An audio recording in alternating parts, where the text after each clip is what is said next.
സുഹൃത്തുക്കളെ, ഏറുവാടിയിൽ നടക്കുന്ന ഒരു ആത്മീയ തട്ടിപ്പ് ശ്രദ്ധയെ കൊണ്ടുവരാനാണ്.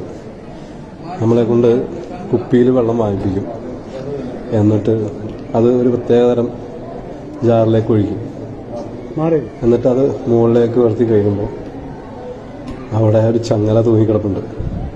ആ ചങ്ങലയിൽ ഈ വെള്ളം കൊണ്ട് 2 മുക്കും. ഇരുമ്പിൻ്റെ ചങ്ങല.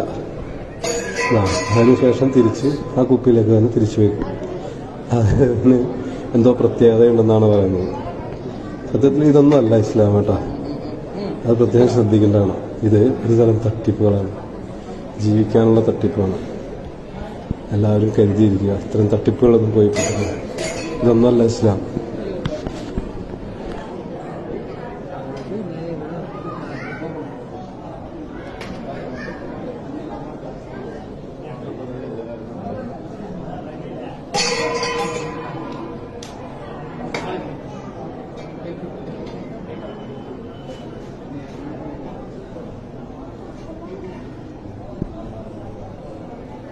Hello.